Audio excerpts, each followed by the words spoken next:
Shalom amigos, ¿qué tal? Bueno, hoy estamos en otra para allá, en la para allá Hayei Sará.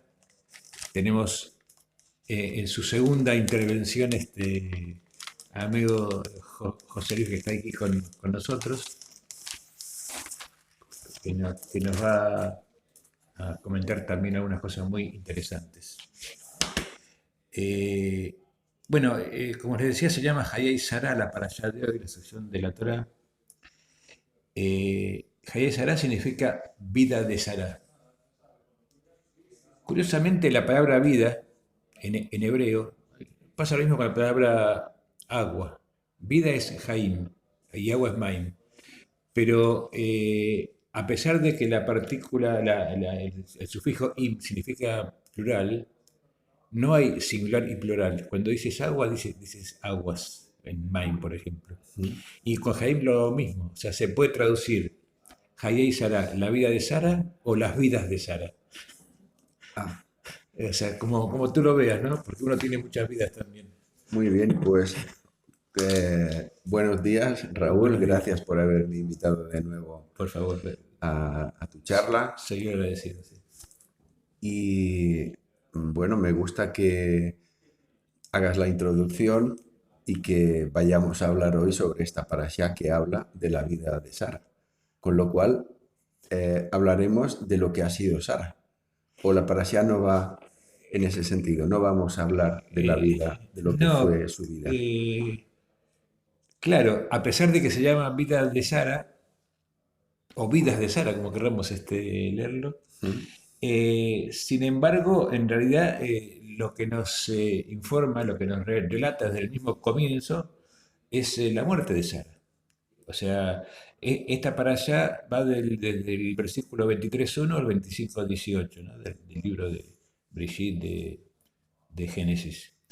Y se nos dice en el primer detrás de entrada que Sara muere con 127 años.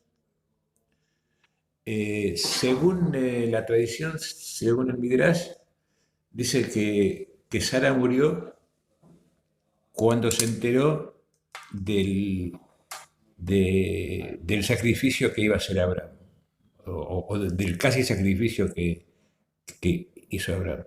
Dice literalmente el Midrash que Sara voló su alma al saber que su único hijo Isaac estuvo a punto de ser sacrificado.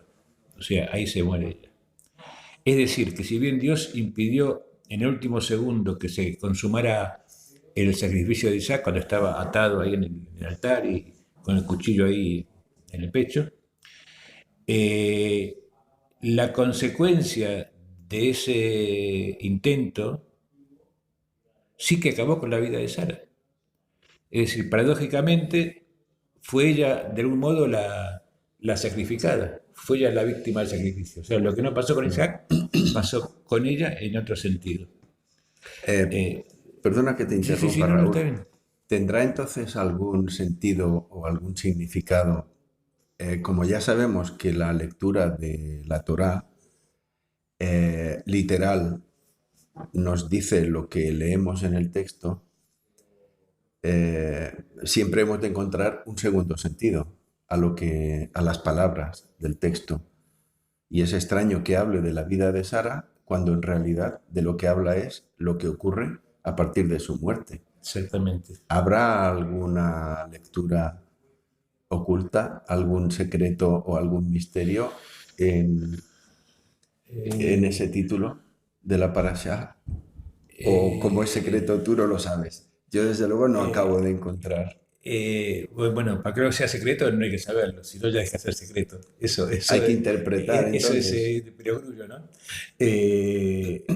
Pero podemos pensar que en realidad lo que hace que esto se llame vida de Sara es que ella fue eh, la principal protagonista de la continuación de la familia. Porque recordemos que es a través de Sara, que Dios le dejó claro a Abraham, que a través de Sara y no de Agar, que Abraham había tenido su hijo Ismael. Ismael, que era, en realidad era primogénito de Abraham, era Ismael, pero Dios le dijo que no, le dijo que era a través de Sara de por donde vendría se puede decir, la herencia espiritual, ¿no?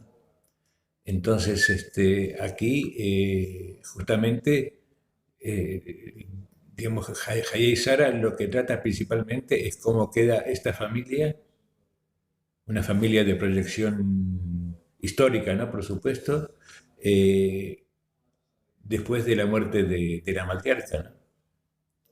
Ese es el único significado bueno, no el único. Habrá mucho más, pero es lo Uno de que ellos. se me ocurre decir, ¿no? Eh, en realidad, seguramente ella como madre, y más en las condiciones que vino este hijo, que vino por milagro de Dios, que lo tuvo con 90 años, e incluso le dio de mamar con 90 años, cosa más milagrosa todavía, siquiera. Seguramente ella hubiera estado dispuesta, si le hubieran dicho, a ser sacrificada en lugar de su hijo. ¿Qué fue lo que hizo? ¿Qué fue lo que pasó realmente, no? Sin la intención. Eh, Podemos colegir que incluso las acciones divinas, que en este caso fue la de Dios, pueden generar lo que hoy se llama un daño colateral, digamos, ¿no? Que fue la muerte de Sara. Porque Mm, cuando Abraham es convocado por Dios para llevarlo a Isaac al monte Moriah, empieza la Torah diciendo Dios puso a prueba a Abraham, como que fue una prueba que iba a hacer. Lo que no pone es que Dios pone a prueba a Sara también. ujú. En realidad fue Sara la que se puso a prueba. Bueno, son estas cuestiones secundarias, digamos, aparentemente, pero que tienen su importancia. Sí. Eh, pero bueno, como decíamos recién, a pesar del nombre, la sección de hoy versa especialmente, como tú decías, sobre los acontecimientos que se desarrollaron posteriormente a la muerte de Sara, ¿no? Entonces podemos ver cuál es el escenario, ¿no? Principalmente los dos protagonistas, que son eh, Isaac y Abraham. Por un lado está Isaac, el hijo, quien no vuelve con su padre después de esa ofrenda interrumpida. Él no vuelve con su padre a Hebrón, sino que según la tradición, él se va curiosamente a un lugar que se llama Bejer Yahai Roy, significa el pozo del que me ve, que es el lugar a donde había ido a vivir Agar después de haber sido expulsada la última vez a instancias justamente de Sara, ¿no? Cuando se quejaba de que Ismael era una mala influencia para el Isaac recién nacido. Eso está en el Brigitte, en el Génesis 16:14, ¿no? El nombre de este pozo que seguramente sería un oasis, ¿no? Un pozo de agua es un Mm, oasis. Entonces, Isaac, vemos su situación psicológica, ¿no? Entre el padre que casi lo mata y la muerte subsiguiente de su madre, tal vez se fue esta una búsqueda de alguna figura familiar y afectiva, y se ve que Agar era lo único que tenía a mano, era la que más cerca había estado de él después de su madre, ¿no? Era como una madre, como una segunda madre. Y por otro lado, tenemos al personaje de Abraham, del patriarca, una personalidad fuerte, convocada por Dios y comprometido en un pacto con él, pacto por el cual el mismo Eterno le profetizó una descendencia de naciones multitudinaria y la tenencia de una tierra determinada, que era esta de Canaán, donde él estaba viviendo en ese momento. Pero sin embargo estaba con 137 años, según la Torá, eh, sin un metro cuadrado de tierra que pudiera decir que fuera de él, porque eran pastores, eran itinerantes, nómades, y sin descendencia. Su hijo tenía 37 años y todavía no estaba casado ni, por supuesto, tenía hijos, ¿no? Eh, y todo esto, pensemos que frente a la envergadura, a la importancia del desafío que tenía por delante a consecuencia de aquel pacto con Dios. Él llora a Sara, la, la parte donde llora a Sara está en el segundo versículo de la... eh, vino Abraham a hacer el duelo de Sara y a llorarla. Y en hebreo dice, eh, le Sara de libajtá. ¿Ves lo que pone aquí? Bajtá. Ujú. ¿Ves la kaf? ¿Ves que está más pequeñita? ¿Sí? Bajtá lleva una kaf, que en la Torah cuando una letra está más pequeña que el resto, o más grande, quiere decir que el texto está diciendo otra cosa más. En este caso, la kaf pequeñita era que Abraham la lloró, pero no mucho. Entiendo. Lloró lo necesario, como quien dice, ¿no? Mm. Y se arremangó, se puede decir, ¿no? Se puso manos a la obra. Es decir, no se quedó anclado en la tristeza, sino que se enfrentó a lo que tenía que hacer, que eran las dos tareas más importantes, según él consideraba, ¿no?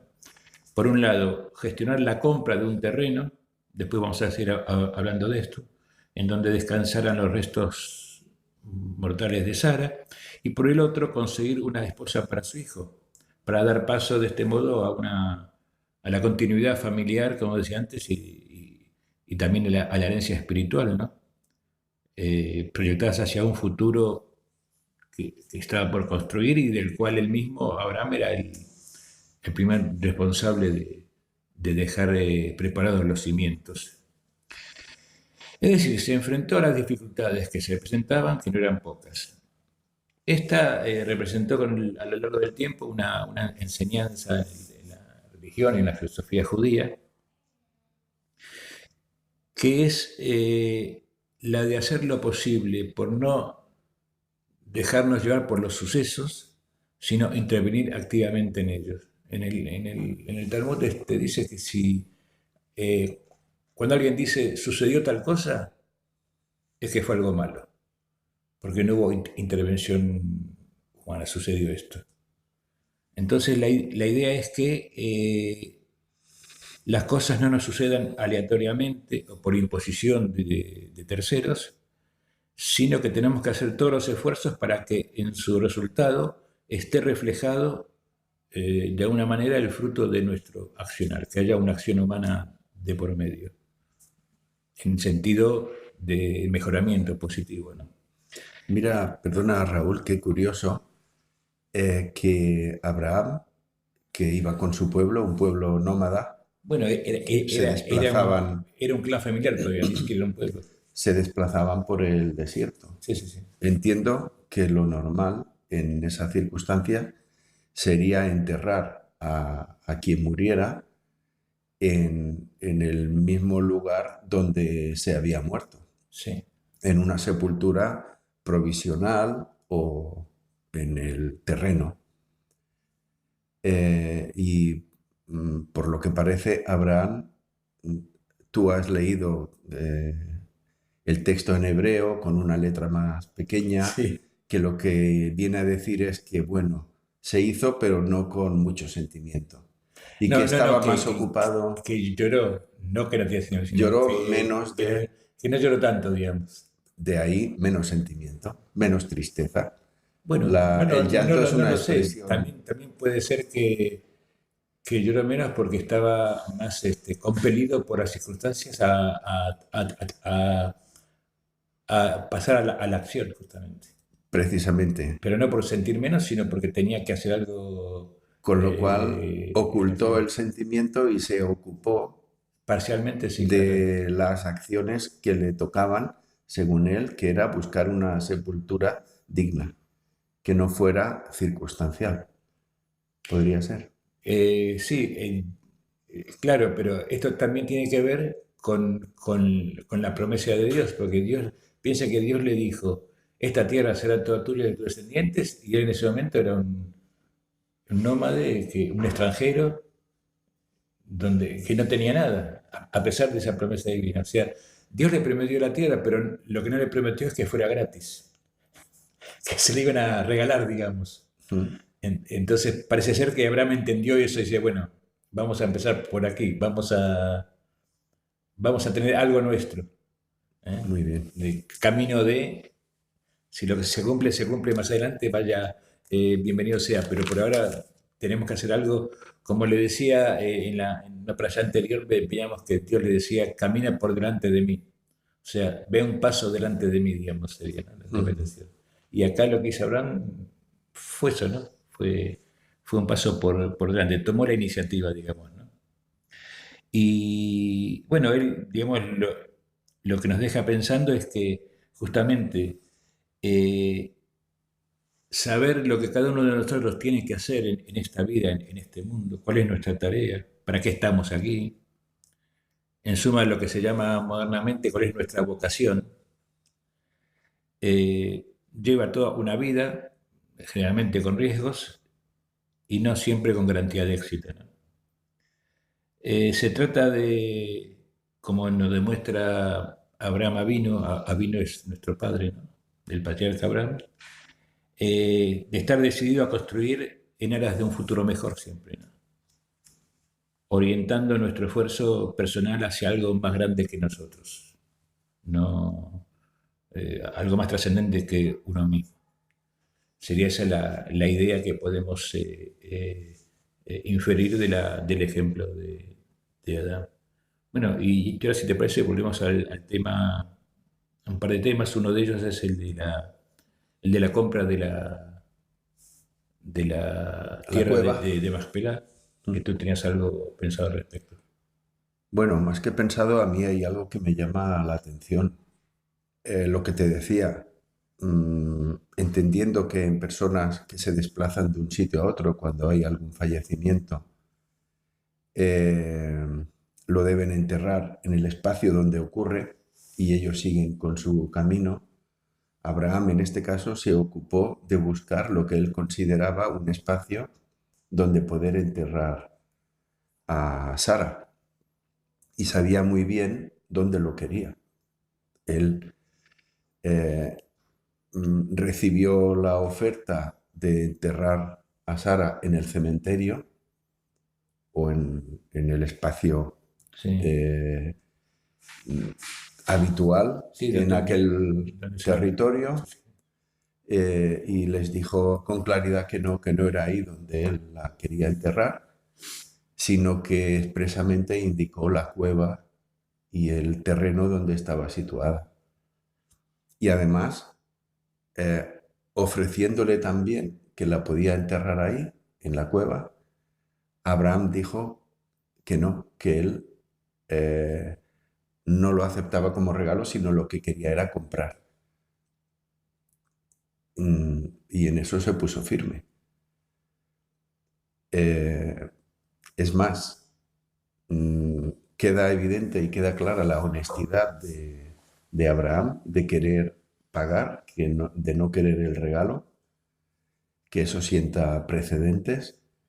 Y por otro lado, el interés del propietario de la tierra y de las cuevas, que de una manera subliminal le dice qué son las 400 monedas de plata para ti y para mí. Y en ese momento le está diciendo que no tiene importancia, pero ya le está diciendo cuál es el precio del terreno a Abraham, cuando en alguna ocasión ya le había preguntado qué le tenía que pagar, que le daría lo que valiera, y la respuesta siempre era que se lo regalaban, ¿no? Sí, Pero es una típica operación empresarial, digamos, bueno, ¿no? sí, pero con un mensaje oculto. Te lo digo que te lo regalo, pero en realidad Bueno, te estoy diciendo lo que vale para que al final me lo des. Y sí, era, pero bueno, era precisamente lo que quería Abraham, pagar y ser el propietario. sí, sí. Yo en aquel momento hace 3 o 4 mil años, no sé si ya se registraba la propiedad de las tierras. Pero el hecho de que Abraham pagara quiere decir que obtuvo un documento que acreditaba No, no, y además que aquella tierra era hizo suya. el documento y con testigos, y lo hizo todo con toda la formalidad Sí, pero tú sabes que los necesaria. testigos desaparecen. Si son Sí, testigos sí. presenciales, pueden cambiar de idea, Sí, llegado el bueno. caso, Bueno, o pueden fallecer y el testigo ha desaparecido. En no, pero cambio, un queda el documento, documento, claro. correcto, el documento de la venta siempre lo tendrá Abraham, o siempre lo habría tenido y lo habrían tenido sus descendientes. Claro, de lo primero que dijiste, se me ocurre que puede ser algo esto de que por qué gente que andaba, que eran nómades, que andaba detrás de sus rebaños, vivía en tiendas, ¿por qué querrá un lugar fijo? Puede reflejar en cierta manera el paso del nomadismo al sedentarismo en la antigüedad, ¿no? Mm. De cómo determinados clanes iban tomando una posición fija en el terreno, más allá de que siguieran transhumando alrededor. Esa puede ser una. Y la otra cosa, o el otro factor importante es el hecho de valorar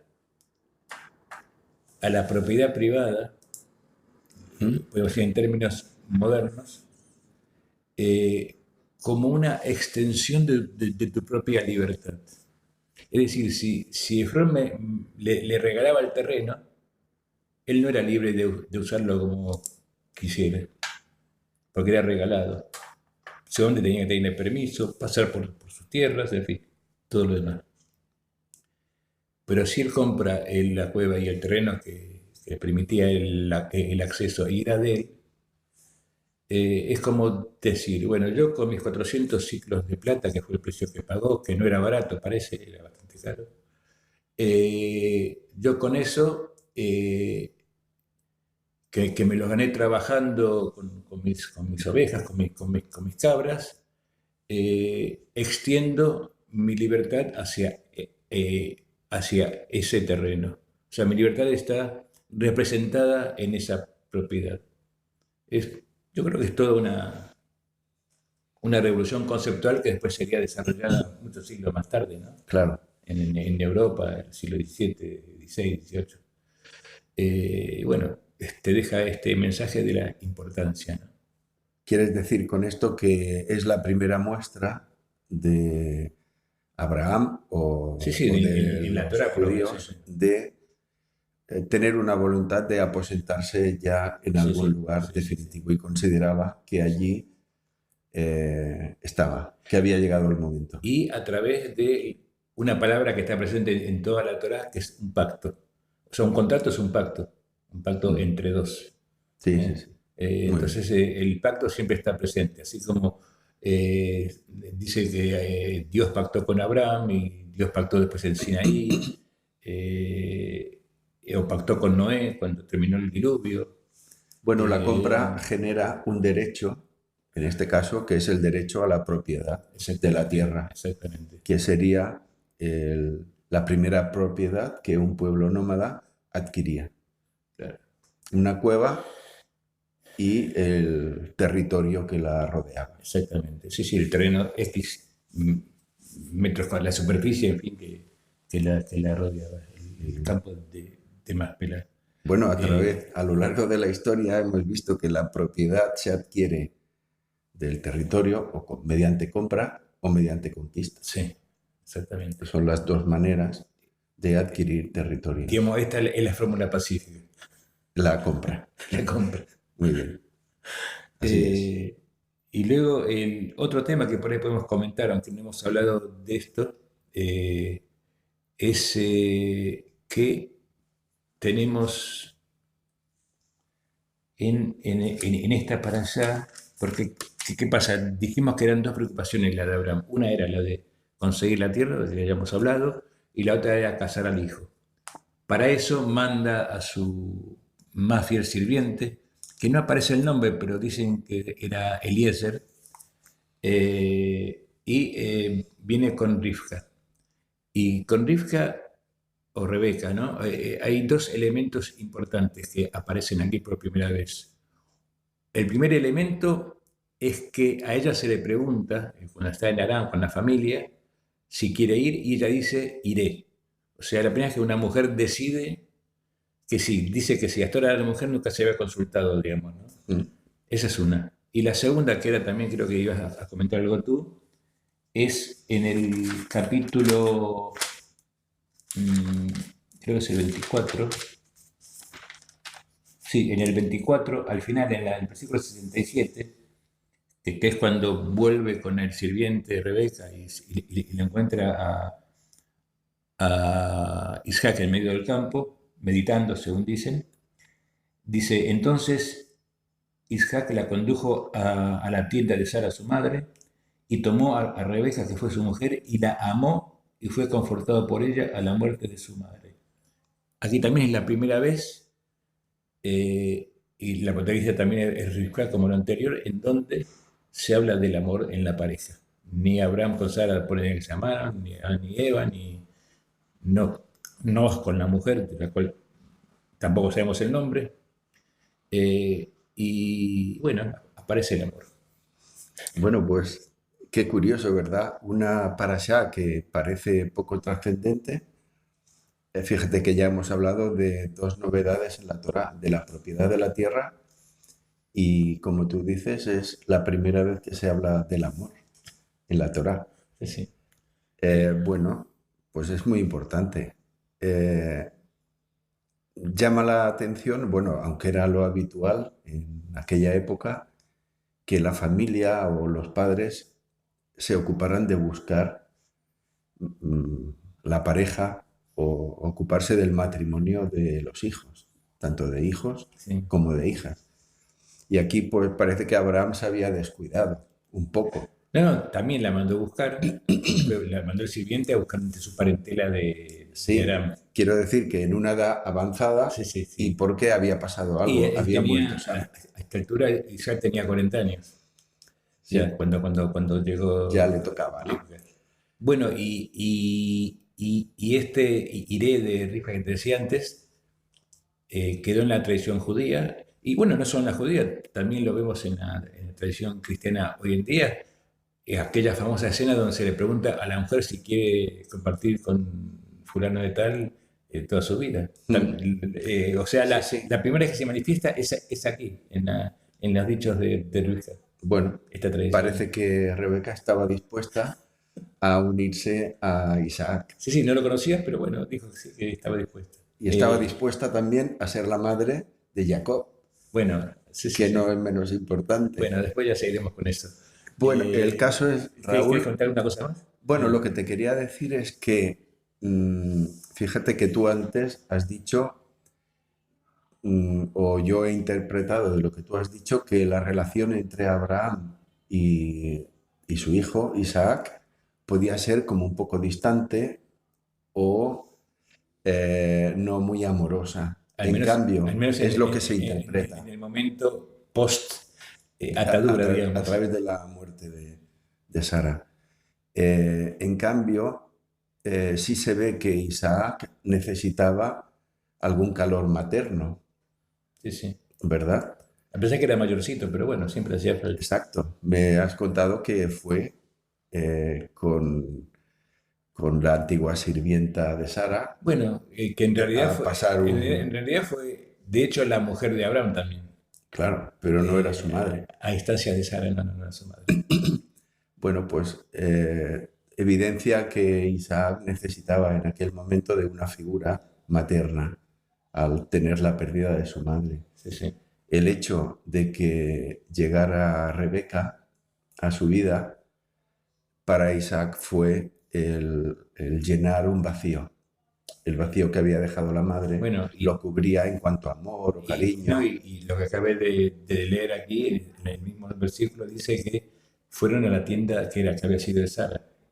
O sea, Mm, digamos, se amaron en la tienda que había sido de Sara. sí, sí. en la Bueno, mujer. es una muestra de lo que es el amor.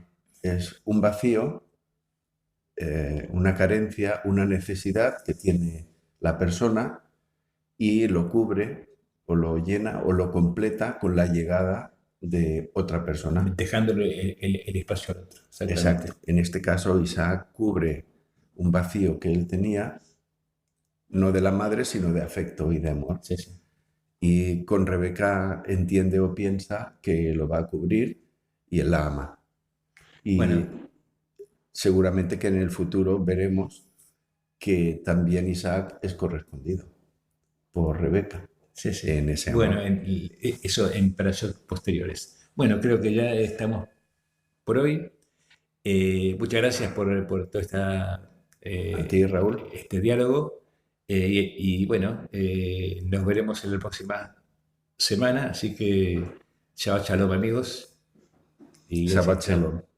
Adiós.